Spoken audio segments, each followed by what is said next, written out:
Bonjour tout le monde, aujourd'hui, je m'appelle Marjolaine, je suis la conseillère aux communications du CJE Montréal Centre-Ville et aujourd'hui, pour notre petite entrevue, on va accueillir Viviane Cotto, qui est agente de mobilisation du CJE Montréal Centre-Ville aussi, mais en fait, elle est impliquée dans 300 000 choses. Donc aujourd'hui, on va en discuter un peu avec toi, Viviane. Est-ce que tu veux te présenter peut-être un peu plus en détail ce que tu fais pour commencer? Oui, c'est sûr. Donc, merci beaucoup. C'est ça, je suis agente de mobilisation pour le Carrefour Jeunesse Emploi Montréal Centre-Ville, mais aussi je travaille pour la table de quartier Peter McGill. Donc, je suis vraiment impliquée dans le projet Impact Collectif Mont Peter McGill.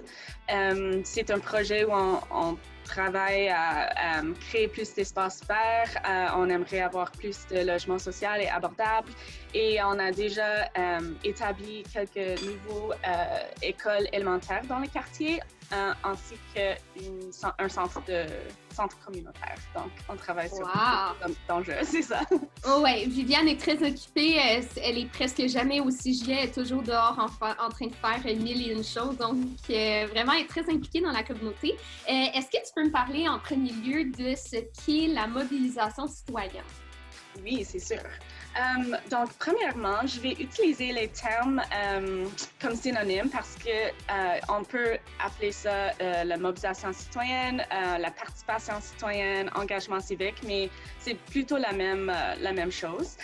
Donc, l'engagement civique ou la mobilisation citoyenne, c'est vraiment toute action qui sont faites à améliorer les conditions d'un quartier ou d'une communauté. Donc, si un résident, par exemple, aimerait faire un petit don de $2 à un organisme communautaire, ça c'est une action d'engagement civique. Mais aussi les choses plus concrètes ou plus à long terme, par exemple, si un résident assiste à une assemblée de quartier et partage ses opinions, ça c'est aussi une façon d'être engagé civiquement. Donc, je pense qu'il y a des fois un petit confusion avec l'association des actions politiques. Des fois, je pense que si on entend engagement civique, on pense OK, ça c'est aller voter dans une élection fédérale, mais c'est pas seulement ça. Ça c'est un volet, ça c'est une façon d'être impliqué dans sa communauté, mais il y a beaucoup de façons de faire, d'améliorer les conditions dans un quartier ou de contribuer à sa communauté, qui inclut les actions plus petites, mais qui ont quand même un très large effet sur la communauté. C'est ça. Oui, c'est intéressant. Des fois, j'ai l'impression qu'on n'est pas encore à l'aise avec le terme mobilisation citoyenne, mais avec toi, j'espère que ça va éclairer un peu plus de gens par rapport à ça. Pourquoi est-ce que, selon toi, la mobilisation citoyenne ou l'engagement civique, c'est important? So I think that it's extremely important for the individual, but also for the community. So when we think about, especially in today's context of a global pandemic, there's a lot of emphasis on making sure that we're taking care of ourselves, that we're practicing self-care and things like that, whether it means exercising or meditating, whatever we need to do to make sure that we're able to nourish ourselves. These are really important topics that we talk about, but I like to kind of equate that to civic engagement in our community. So if we think of participating in our community as a form of self-care for the community, it's really investing in our time and our energy in bettering the community. Whether that's, working towards social housing, or it's just making sure that sectors of the community aren't being left out or aren't being marginalized in ways that we can try to start to work on. So I think that's one of the most important things about citizen mobilization. It's really about investing in the community to make sure that it can grow and it's healthier, it's more vitalized, things like that. So that's kind of what I would say is the most important thing. And not only when we invest in our community, I don't think it's only to the benefit of the community. I think it's also really beneficial for the individual because, there's an opportunity to meet other residents in your neighborhood, to connect to people, to connect to your environment and your surroundings. It's also, a way to really develop new skills, to explore what's important to you, what you already bring, what you can develop, things like that. So there's a lot of good that comes out of civic engagement. Ça, c'est très, très intéressant. C'est vraiment le fun. Est-ce que tu remarques en général que les gens qui font de la participation citoyenne, souvent, ils se sentent plus... ils ont un sentiment d'appartenance avec leur communauté qui est beaucoup plus grande? C'est sûr. Je pense que dès que quelqu'un commence à s'impliquer, c'est toujours...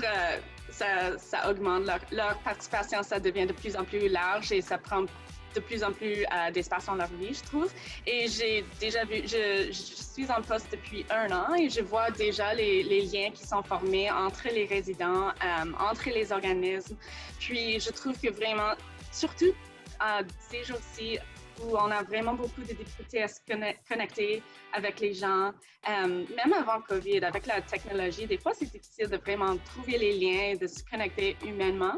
Mais je pense que c'est vraiment une excellente façon de se connecter à sa propre communauté et avec ses voisins. Tu emmènes un point intéressant. Là, on ne peut pas mettre de côté la question de la pandémie en ce moment qu'on est en train de vivre. Est-ce qu'on est quand même capable de faire de la mobilisation citoyenne ou de l'engagement civique, même avec les mesures sanitaires et tout? Mm-hmm. Interestingly, I think civic engagement has really changed in it, like the nature of it has really changed, and the way that people are mobilizing has really changed in a really interesting way. As soon as the pandemic started here in Canada, for example, we saw a great deal of Facebook support groups being created. And it was sort of a way to virtually provide help to our neighbors, to members of the community that may not have access to all the resources, that may not be able to leave their house. And I thought it was a really interesting way of people getting around the, not getting around, but not causing any risk to their health, and to being able to connect and really provide for the community in a safe way that is really effective. So there's definitely so many ways that we can still be involved in our community. And luckily, most organizations are finding ways to even be present online when they can't be present in person. So I think that's another interesting point, that because everything is sort of changing and becoming online, civic engagement, there's so many more opportunities for us to do that online. And there are ways to do it safely outside as well. It just depends on what you're interested in doing, but there's like a whole new area where we can explore civic engagement online now, which is really interesting. Ah ben c'est sécurisant de savoir qu'on peut faire ça même avec la pandémie. Donc, je remarque que les organisations ils ont une grande résilience pour s'assurer qu'ils donnent quand même leurs services. Donc, ça rassure un peu de savoir que c'est pas en train de mourir, en fait, c'est en train de grossir encore, puis les gens veulent s'impliquer encore plus. Mon autre question, c'est est-ce qu'on a besoin d'une expertise particulière? Est-ce qu'on a besoin d'être professionnel en quelque chose pour pouvoir s'impliquer dans notre communauté? Ça, c'est une question très intéressante. Je pense qu'à cause de cette association entre l'engagement civique et les actions politiques, je pense que des fois, on pense, OK, avant que je m'implique, j'ai jamais, I've like never been a part of a committee before, so I don't have any skills that are associated with being on a committee. Or people might think, oh, I've never like voted at an AGA before, so how am I gonna get involved in this organization? But the thing about civic engagement is, in my view, the best way to look at it is strength-based. So it's more thinking about what each individual brings to the table, as opposed to having a certain set of things that we need to reach. So oftentimes when residents approach me saying they want to get more involved in their community, I'll sit down with them and say, okay, what are you good at? Do you enjoy graphics? Do you are you really good at active listening? Are you good on the computer? Because there's always so many different ways to contribute that there's no specific expertise that is required. It's actually just more about utilizing the strengths that already exist in the community. So I think it's really important to approach it in this sort of strength-based approach. And that's not to say that we can't develop new skills, or that we can't work towards building certain strengths that are maybe not there in the community. But I think we already have such strength that we bring that that's a great way to start, and just thinking and looking introspectively of what you think you bring, but also what you want to get from the experience, I think is a good way to start. Donc, juste pour être sûr que je comprends bien, vous n'allez pas nécessairement baser l'implication citoyenne avec des professions ou un domaine d'expertise. C'est vraiment les intérêts, les forces que tu considères que tu as, les forces que tu veux acquérir. Donc, c'est vraiment tout le monde peut participer, tout le monde peut s'impliquer. Et en gros, j'ai l'impression que vous êtes juste une grosse famille, vous êtes une communauté, donc vous acceptez vraiment tout le monde. Exactement. Donc, vous acceptez beaucoup, puis je pense que ça, c'est intéressant de voir que vous êtes capable, que tout le monde qui veut s'impliquer peut le faire, puis ça peut être des petits gestes, ça peut être des plus gros gestes sur le long terme, le court terme. Donc, vraiment, c'est intéressant de voir que peu importe ce qu'on veut faire, on peut le faire. Exactement, donc, c'est ça. OK, j'ai bien compris, donc c'était juste pour être sûr. Est-ce que tu as une belle expérience tu vas toujours garder en mémoire, une belle expérience de mobilisation que vraiment ça t'a rendu fière dans la dernière année ou, raconte-nous ça. OK, ben j'ai tellement d'histoires à partager, mais je vais juste partager une qui est pas mal récente. Donc, il y a une résidente dans le quartier qui est venue me voir virtuellement pour me suggérer une initiative.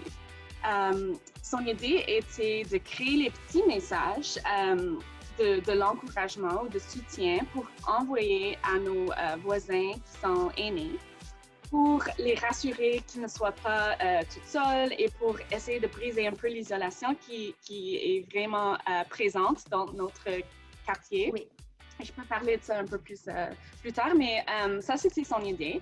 Puis, on a travaillé ensemble avec elle pour vraiment clarifier c'est quoi le projet. Et on est en train de accumuler les messages. Donc, il y a un petit Google Form où les voisins peuvent juste écrire une phrase ou deux pour être imprimé et envoyer aux aînés dans le quartier à travers nos programmes d'assistance alimentaire.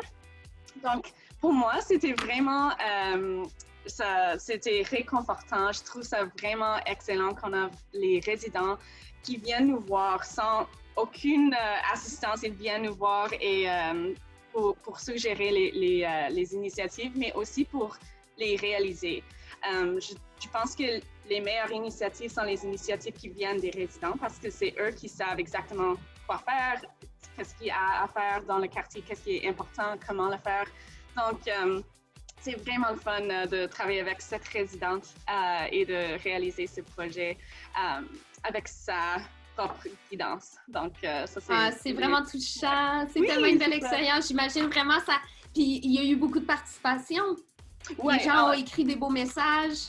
Oui, puis on est en train toujours de recruter les messages. Donc, je peux partager le lien pour dans cette description pour les gens qui veulent s'impliquer comme ça aussi. Définitivement, on va partager le lien parce que je pense que ça pourrait faire plaisir à plusieurs de juste écrire un petit mot d'encouragement, un petit mot de soutien pour dire qu'il n'y a personne de tout seul en ce moment. On est tous ensemble puis on vit tous la même chose. On est tous dans le même bateau. Donc, je pense que c'est vraiment une super bonne idée. Bravo à ta résidente. Oui, donc, je vais te laisser une chance. Je vais te permettre de nous raconter une autre histoire qui te rend fière. Donc, tu as une chance pour une autre histoire. Quelque chose qui te rend fière de ta communauté. OK. Mais je vais partager un peu d'une comité duquel je suis super fière. Je fais partie d'un comité qui s'appelle Vie de quartier et c'est vraiment devenu un comité citoyen. La majorité des membres du comité sont les résidents. Et l'année passée, par exemple, ils s'intéressent beaucoup au logement parce que c'est vraiment un enjeu super important dans le quartier. Il y a vraiment un manque de logement social et abordable. Puis, le comité a décidé de faire un petit café discussion avec notre conseillère municipale, Cathy Wong. Puis, c'était vraiment le fun. Ça, c'était avant la pandémie et il y avait plein de personnes qui sont venues. C'était vraiment une occasion où on a vu l'importance de ces genres d'événements et le fait que c'était vraiment tout organisé par un comité de citoyens. Je trouve ça vraiment excellent. Ça montre l'importance de donner la parole aux résidents pour qu'ils puissent faire ce qu'ils veulent faire, ce qui est important pour eux. Et aussi l'intérêt du quartier au sujet de logement est vraiment intéressant. Je pense que la plupart des résidents dans le quartier trouvent que c'est vraiment un enjeu important et même s'ils ont leur propre appartement, ils trouvent l'importance de l'enjeu plus fort que leurs propres besoins. Ouais. C'est plutôt comme un objectif communal, ce que je trouve extrêmement inspirant. Puis j'imagine que les gens, tu sais, vous êtes super impliqués dans la communauté. Est-ce que, tu parlais de Cathy Wong, je crois que c'est bien ça.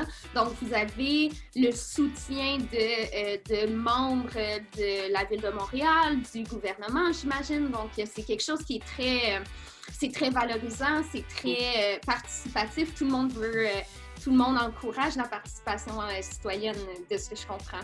Absolument, oui. On est très chanceux d'avoir les très bons liens avec les membres de la municipalité et de la ville. Ils travaillent beaucoup avec nous et je trouve que encore une fois, c'est une excellente façon de promouvoir la participation citoyenne à travers ces avenues plus informelles comme un café de discussion. Au lieu de... Puis ça rend le processus d'être plus impliqué plus accessible. Parce que des fois, je pense que, par exemple, un conseil d'arrondissement, c'est une excellente façon de discuter les enjeux avec nos élus, mais c'est un processus un peu difficile à comprendre, le langage qui est usé, un peu difficile.